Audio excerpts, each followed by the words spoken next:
And welcome to Civil Discourse. I'm Jayme Marilyn.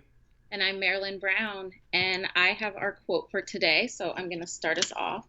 This is a quote from the author Anais Nin, and it says, "Our life is composed greatly of our dreams from the unconscious, and they must be brought into connection with action. They must be woven together." And so I chose that quote today, just to give a little background before I kind of get your thoughts on it. I chose that quote because I think that um, as I've began practicing mindfulness, I've realized that there's a way to be more in flow with everything around me. And so as I've been kind of learning that, I've realized that there are times where I kind of work against myself and set goals or intentions that aren't really kind of in line. And when that happens, I find myself fatigued. I find myself kind of working against the grain. And so um, thinking about the fact that the first day of spring was 2 days ago. And this is a time of new beginnings. This is a time where there's more fertility in nature. We're seeing we have longer days. We sprang forward over the weekend, and so there's more time to do things. And I'm feeling it in myself, and I'm feeling this energy. And with that energy, wanting to kind of find a way to mindfully use that, or to use my mindfulness practice to kind of turn that um, into effective action in my life to create change.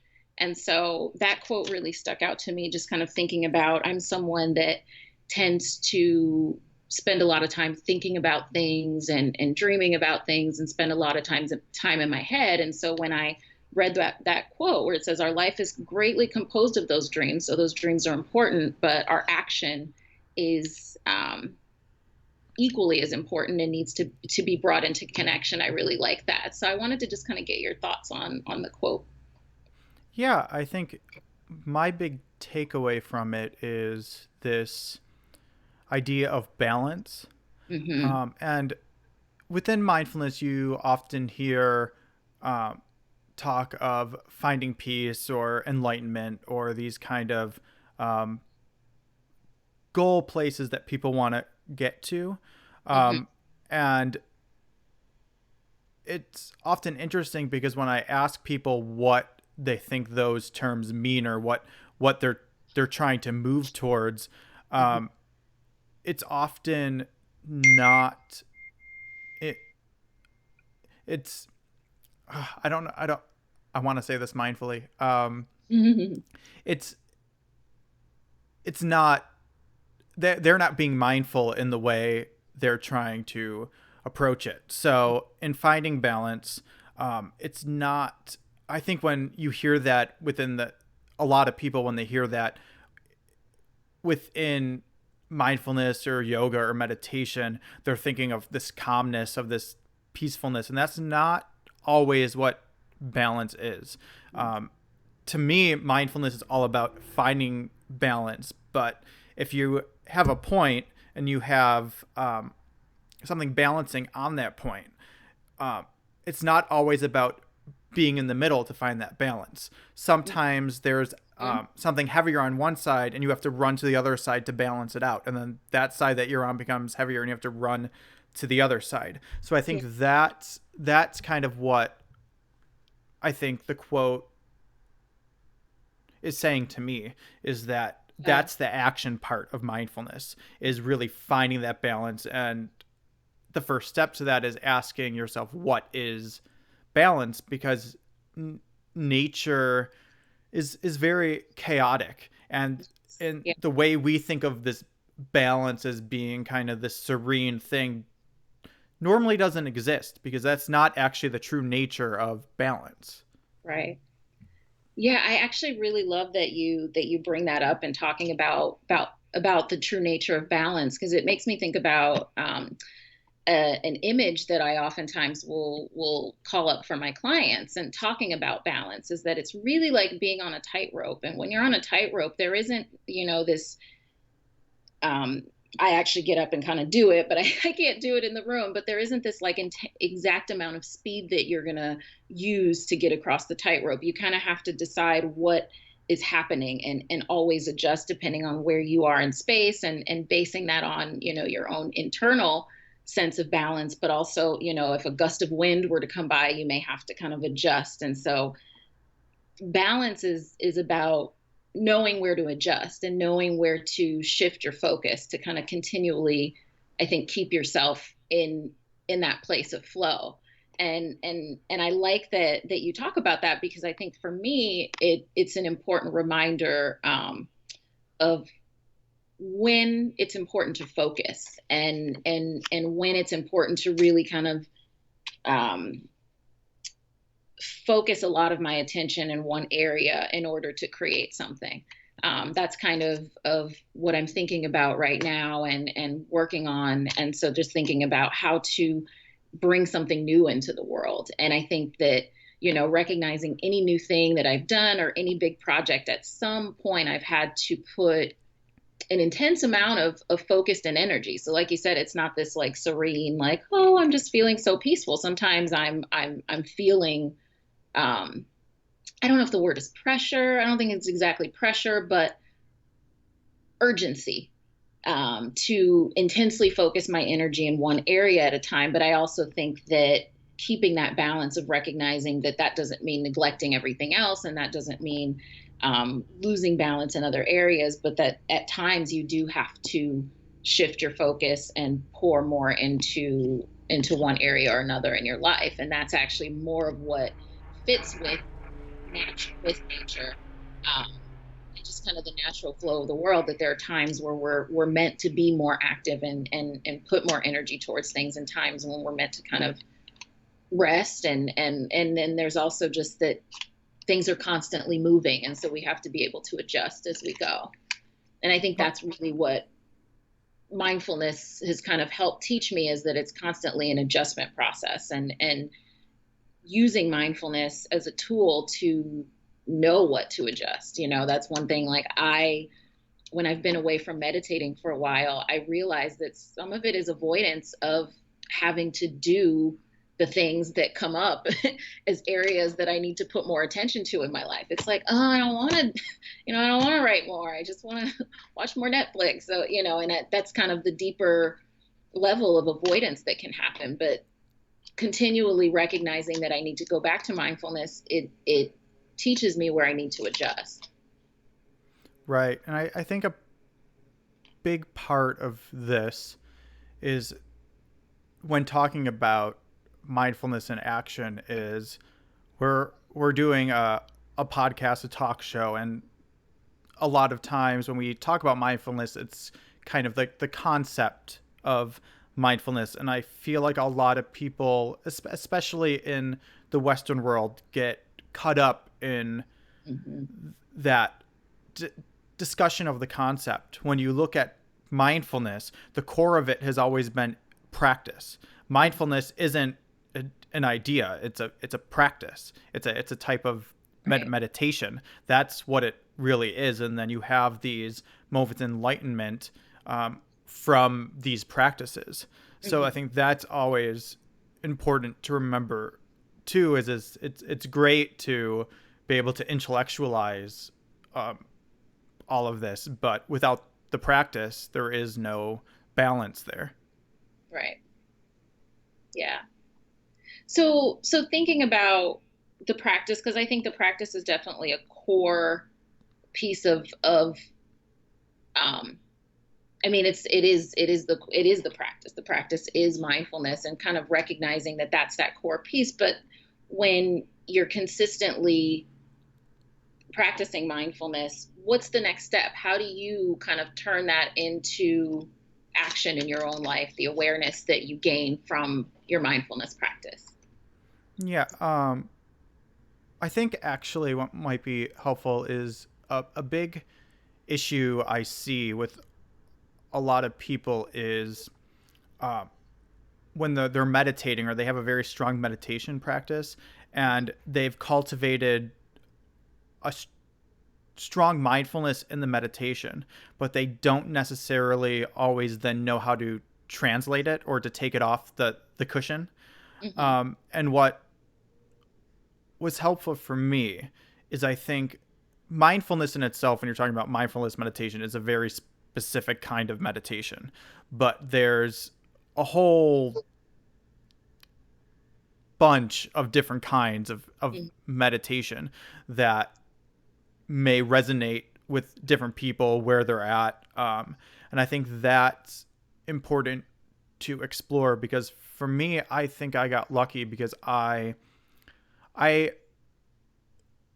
practice Zen, specifically Rinzai Zen, which is um, it goes all the way back to what the samurai actually trained in. So it was a very kind of intense Hmm. form of Zen. It was very opposite of kind of what most Americans think of, this like calm and serene type thing. It was very energetic, and you get hit by bamboo sticks, and it was a very aggressive type of training. But it was a lot of sitting, but there was walking meditation, there were sword forms, there was breathing techniques. So there are all these other things they did, calligraphy, all these other Hmm. practices that trained me to be able to move what I was doing while I was sitting into my life. And I think that's the important part of it. And it can be activism, it can be politics, but it could also be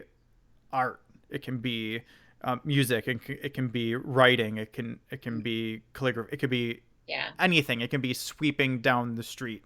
I think that the first step is that the first step is, if you are just sitting, to consciously pick something else where you're going to try to have that meditation practice while you're being active, because Hmm. then that slowly trains you to be able to bring that to everything you do in your Right. life. And it can be as easy as sweeping or doing the dishes or eating breakfast, drinking tea. It can be anything, but it's about making that conscious choice Hmm. to be mindful and bring Yeah. that Bring that experience into awareness. what you're doing. Yeah. Yeah, I definitely think that's a tool that can really um, enhance the experience of mindfulness and kind of take the sitting meditation practice into everyday life. And I think it's something that can also, like you said, it's about training your the brain, your mind, to be able to concentrate and to be able to bring itself into that mindful place. And so if you can um, find various different things that you can do to bring that into it, even if it's just taking a walk. Mindful walking, that was something that we did at the retreat that I went to over New Year's. And that was, one of my favorite things. And in the past, I thought, oh, okay, I'm going to take a mindful walk, and kind of thought that, just taking a walk and thinking about things actually was was taking a mindful walk, but realizing that there's actually a practice of concentrating and using that to build up that muscle um, of being able to use mindfulness. So I think that's really helpful. And what I find is that with each of us, there's things that we already do that can kind of bring us to that place that maybe we find we have some interest in, or we already kind of naturally um, have an affinity towards, or an interest in, whether it's music, whether it's dance, whether, computer programming. Some people really, get into that place with things like that. And so realizing that, you know, it's important to make time for those things. I think part of our culture is so focused on putting time towards things that make money.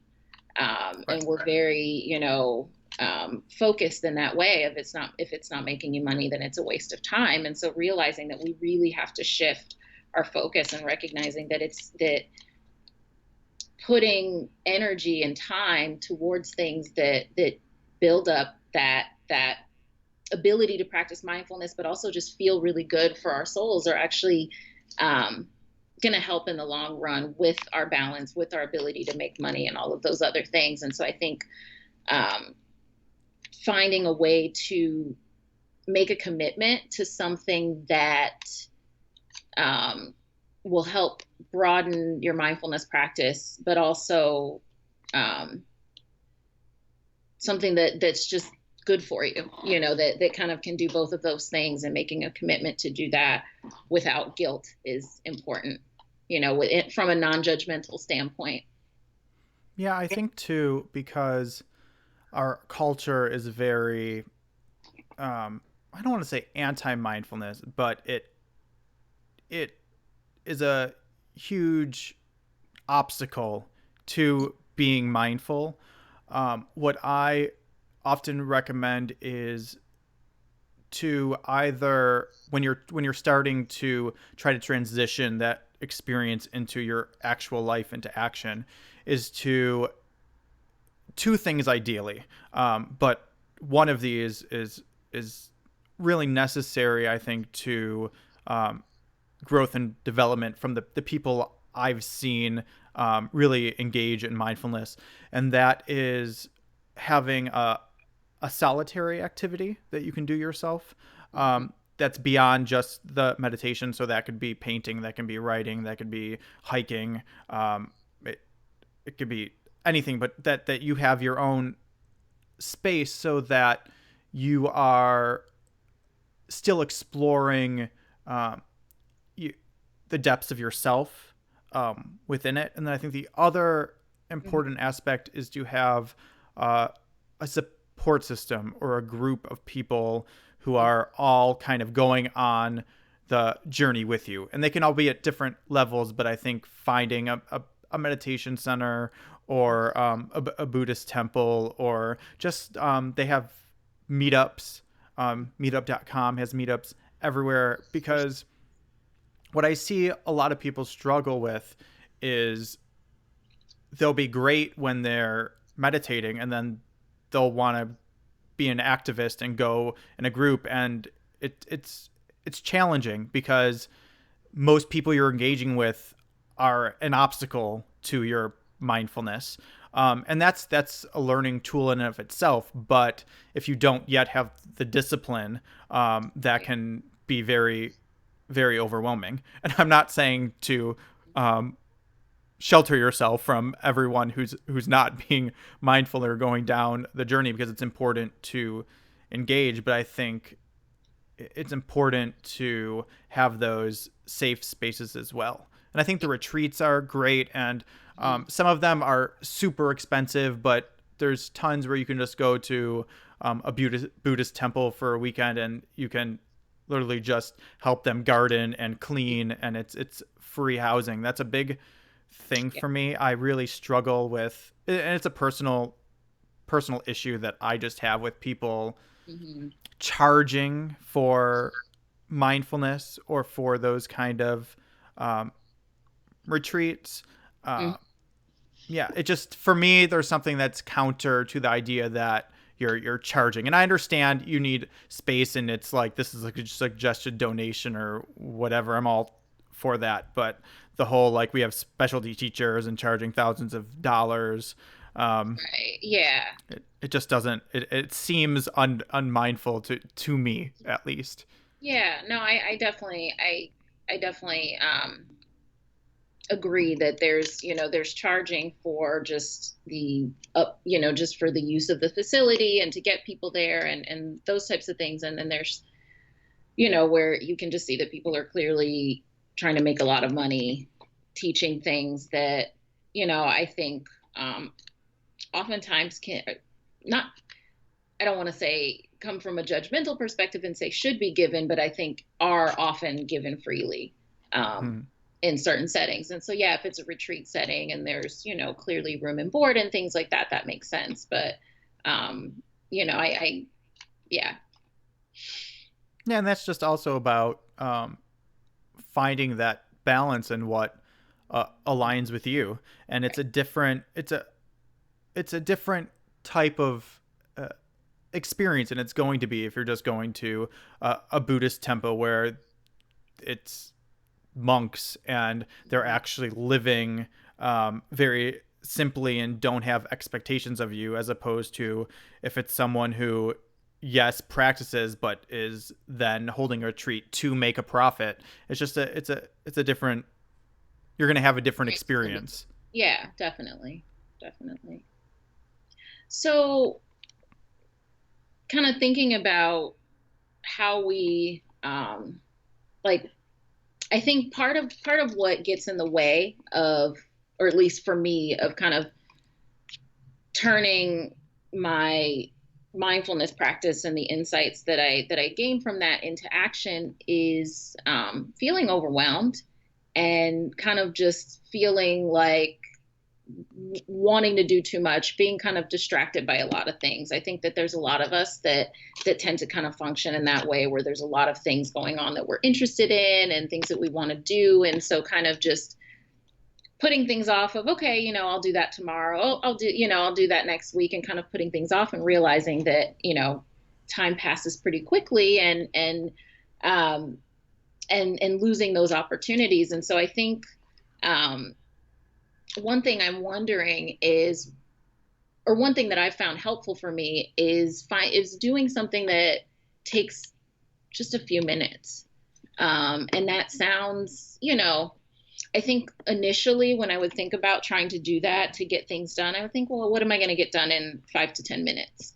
And it's amazing what you can actually get done in 5 to 10 minutes. And so I found that little things like that are effective because there's so many distractions and things kind of around to pull your attention that really sometimes it feels feasible to only be able to commit to 5 to 10 minutes to do something. But what I found is that when I actually focus and pour my attention into that one thing for a few minutes, either I get it done and it's complete, or I want to continue to do it, or I'm enjoying it, or I just check off that 5 to 10 minutes of it if it's something that, has to continue, that is going to take longer than that. But either way, there's a sense of accomplishment in something that really takes like about as long as brushing your teeth and going to the restroom.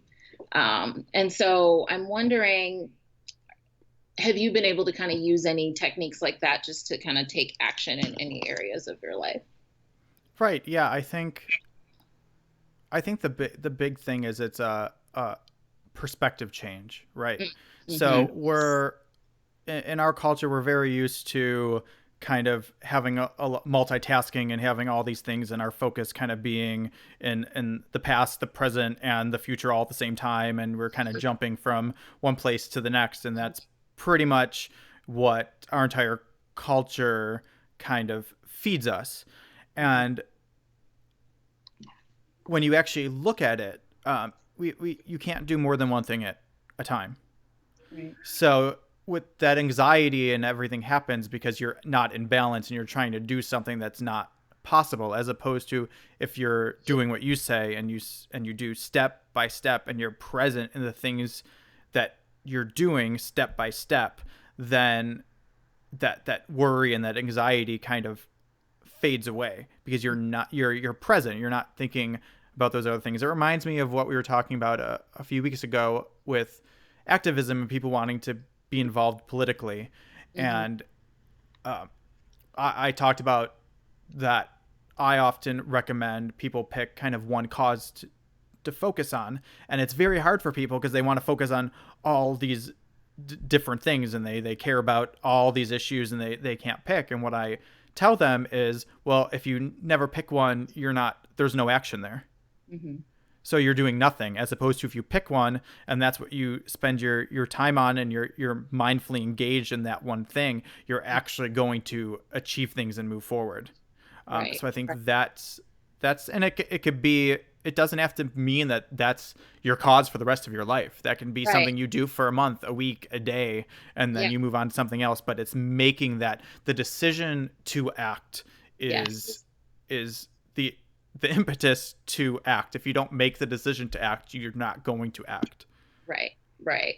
And I like that you said that it's not this lifelong commitment. I think that we're kind of taught to like weigh everything out and think through every possibility, which we never know what's going to happen, but we convince ourselves that we do, and that we can kind of figure out how we're going to feel about something or what an experience is going to be like before we get there. But in that amount of time, you could have gone and found that, oh, you know what, actually, this isn't really for me, and moved on to something else and found something that was a good fit. I think that we um, we're just kind of conditioned to trick ourselves into thinking that we will figure something out and know what it's going to feel like and be like before we get there, and kind of know whether it's going to be right for us or not. And we just, can never know that. And so realizing that just deciding to act and taking that step to shift your focus and shift your perspective just a little bit, it's a small little shift, but just recognizing,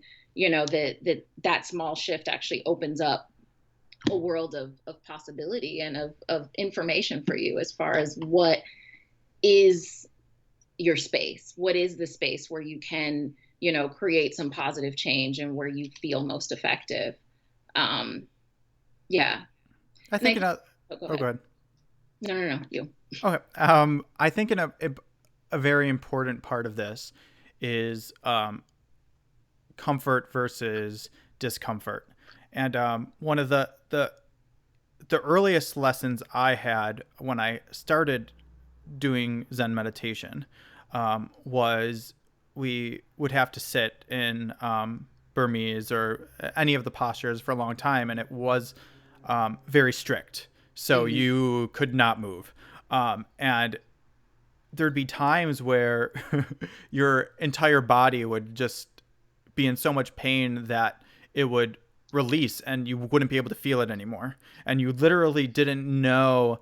Um, it felt like you were Wow. dying. And I would see this over and over with new people, of people just like losing it because they literally thought they lost sensation in their entire body and thought they had died. And it's a weird thing unless you've experienced it to Uh-huh. think about, but that was their first lesson. And then their mindfulness practice um, started to get really deep after they fought through that. And I Hmm. think that's a big struggle because we're conditioned to not be balanced. So the reality is, because of that, when we are in balance, it's uncomfortable. Mm-hmm. And that's what stops a lot of people, and they don't realize it. It's subconscious because it's something we've been conditioned to do, but we worry about all these different things and say, oh, we want to have a plan, and I need to think about this and that and this, because it stops us from acting, and acting is uncomfortable, and, Scary. and Yes. it's scary. So that's the thing to know. If you're feeling uncomfortable, it's probably because that's where you're supposed to be. If it's comfortable, it's probably something's probably off, is Hmm. what I've experienced in life, in Yes. my mindfulness practice, in Yeah. everything. Yeah. I think you're right. I think that we get comfortable in our when we're stuck, actually. I think that the discomfort we feel when we're challenging ourselves, when we're, you know nervous or excited about something. Sometimes when I have a big, like a talk coming up, or something where I have to do some public speaking. And this is something that I actually really like to do. And I like to do public speaking, but inevitably I wake up in the morning and I'm like, oh God, and I just am nervous and feel this anxiety. But rather than framing that as anxiety, I also think, well, this could also be excitement, and just recognizing that tiny little perspective shift. It's amazing what a difference it does in how I feel and how I approach it when I'm, rather than thinking, oh, this is something that is pressure. No, this I'm feeling this way in my stomach because this is something I really like to do and I'm excited about it, and this is an opportunity. And with recognizing that, I think that in that shift in perspective, we're able to move through the things in our life with more courage and with approaching things rather than avoiding. Because what I've come to find in my life is that those things that are important to me and that are anxiety provoking, and those things that I can't get out of my head, those dreams, those ideas, the universe is pushing me towards it whether I like it or not. And so it's kind of one of those things where if I can pay attention and allow myself to move towards these things in a mindful way, um, then I avoid kind of that kick in the ass that you might inevitably get when you kind of avoid something that really is in your heart to do. Right. And it all reminds me, and I mean, I still have these experiences regularly, and I've been meditating for over a decade. Um, but when I'm sitting and I'm doing a long sit, and sometimes it's a short sit, and my legs will be falling asleep, or they'll start to tingle, and I'm very distracted about whatever's going on in my life. I'm finding it hard to really concentrate, focus on my breath, and I always have moments where I think, I mean, I could just get up.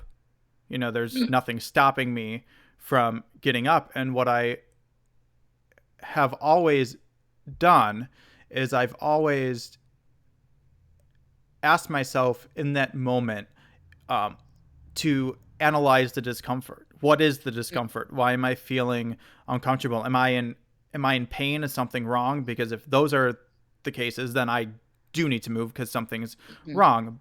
Or am I just uncomfortable because I don't want to sit anymore, and it's not something I'm used to, and it's I'm just in my own head, and all Yeah, these things. And desire that. pushing through those moments has been what has taught me the most out of anything. Like, people often come out of a meditation and will be like, oh, that was a terrible meditation, my mind was all over the place, blah blah blah blah. And I'm like, those are the best meditations, because you sat through it. You didn't get up, or like, you fought through it. That's what's gonna teach you the most. If you're just sitting there and it's comfortable and you're like, ooh, this feels great, and it's easy, well, you're not. What are you learning? What are you experiencing Right. beyond that? Yeah. So it's about being willing to be curious and learn from our own discomfort, and those things that make us uncomfortable. And I think thinking about that and sitting through a meditation and that physical or emotional discomfort of just being bored, but also extending that to discomfort that we experience with um, relationships in our life that there's some sort of discomfort with, or even just that feeling of discomfort that we get when we see someone have or do something that maybe we want to be doing, or maybe we have some kind of interest in. I think sometimes just those feelings of like that little pull of jealousy or envy oftentimes is a teacher for us. And if we can kind of get curious about that, and all of those things and all of the discomfort, whether it be physical or emotional or mental, that we experience, I think that that's really when we really grow.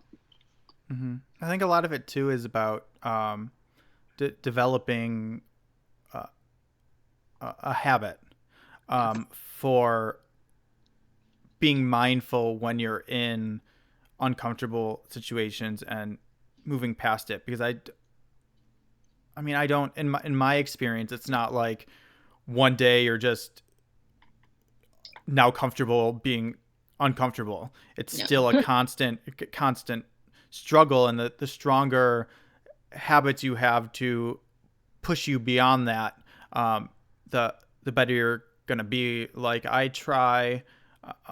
I've been doing this for a year, where I like to do it daily, but I make sure. I mean, it's a little hard to do it daily, but I make sure I do it once a week, where I try to push myself beyond my physical limits, my mental limits, and my emotional limits once a week. So I actually do plan things in my life to make sure that it happens. And now I mean, I still get nervous, and I still have to talk myself through things, but I don't have the initial. I get much farther. Sometimes I get scared, and I don't do something, but I've gotten to a much farther stage than I would have 10 years ago. Yes. Yeah. So you've been practicing, and so it recognizing that it's a practice, and that you will habituate to approaching things in that way and to pushing yourself in that way. And like you said, it's not every single time that it's easier, but that you can see that there's this, that you've grown and been able to approach these things more actively. And also, just kind of that practice of habituation, we call it, in psych classes, like the habituation model of anxiety, that if you continually approach something, that, your fears, your sense of it, that discomfort that you feel will go down over time. It depends on how fast it will go down, how big that thing is, or how often you do it. So it doesn't mean that you do something one time and we're going to, immediately feel, better, but just recognizing that practice of pushing yourself out of your comfort zone regularly, that skill builds on itself. That's really cool. Yeah. And again, I think the most important part is to be self-aware enough to see the difference between pain or damage and discomfort. Mm-hmm. Because if you're not emotionally stable, if you're not physically stable, if you're not um, intellectually stable, it I wouldn't recommend pushing yourself past um, your limits. But it's also a conversation of what is your limit, Right. and where is that line between discomfort and pain or damage, because that's going to be different for each person. Someone who's um, struggling emotionally, yes, can still push themselves, and that's going to help them. But there's going to be a line Right. where it's going to move into potential damaging or something they can't cope with. And that's, again, about finding the balance and just being self aware and Right. having the network. If you're not self aware, like, the teachers are invaluable when it comes to mindfulness and just anything, really. And if you don't have the capacity to be mindful yourself at where you're at, um, find someone to help you. There's Yeah. people who can help you, and that's you can go to a mindfulness teacher and learn meditation. You can go to a psychologist. You can go to a therapist. There's so many ways to do it, and our Yeah. society Support has group. grown a lot in mindfulness. So even if you are seeing a therapist, so many of them now have mindfulness training and have all these kind of alternative practices that all work together to Yeah. help. Yeah. I like that you speak on that. I think that's really important, is recognizing that everybody has a different capacity for what they can handle at a certain time as far as emotional, physical, mental stress. And I think it's important, if you don't know where your line is, because I think we all have our line, and just depending on what's going on in your life, that line is going to be that boundary is going to be closer or further. You're going to be able to take more. But I think if you don't know your own level, recognizing that it's important to have people in your life that do and can kind of help you and support you through that process. So whether it be, like you said, finding a teacher, finding a therapist, a psychologist, you know, um, clergy, pastor, someone that can kind of connect with you to help you, somewhere where you feel safe, sharing what you're going through and sharing, what you're trying to do, what some of your intentions are, and kind of what you're working on, and helping find resources through them to kind of move forward. Because I think that I really truly believe that it's all of our personal responsibility to push ourselves, for whatever that looks like, um, in the interest of, the greater good of ourselves, of the world, to push ourselves out of our own comfort zone in order to kind of heal ourselves, and also to contribute in some way. And so I think that even, for whatever someone's circumstances are, that there is a way that person can start to do some work to create some sort of meaningful change in their life. And I think that what I see with people, when they do take a conscious effort and do make a conscious decision to create some meaningful change in their life, it builds on other things, and it builds on that confidence, and it builds on your energy rather than taking away from it. I think that there's a lot of things that we do and put our energy towards that really pull, from our energy stores and don't really replenish. But I've noticed that, when people do things that create positive change in their life, that they really start to feel more energy, and it expands into other areas. And so it can be a really rewarding process. Yeah, and it's the positive change that is the important part of it, Yes. and that's where you want to focus on. And mindfulness is really just a concept, and it's a journey people go on, and the paths are, there's unlimited numbers of paths to be on that journey. So you have to find the one that's right for you, for where you're at. And a lot of times they intersect, and you can join someone else on their path and jump off and join someone else and then be on your own for a while. But it's about being willing to go on that journey and self-reflect enough to know when it's time to take a turn, or Mm-hmm. you know. Yeah, yeah. And I think just one last thing that I think is important is, you know, meeting yourself where you're at. I think another kind of thing that can get in the way is anxiety around feeling like, well, I need to have these certain things, or I have to gather this stuff, or I have to go to this place, or or whatever it is, but recognizing that there's something you can do to work on cultivating that change, that desired positive change in your life right where you're at, without anything, without buying anything, without, spending any money or doing anything. And I think that's important to be mindful of as well, because I think we're conditioned to want so much, and to kind of just want and just feel like we constantly don't have enough, and we need to acquire that next thing to be able to do things. And I think realizing, no, you already have what you need in order to create some sort of positive shift in your life, just with right where you're at.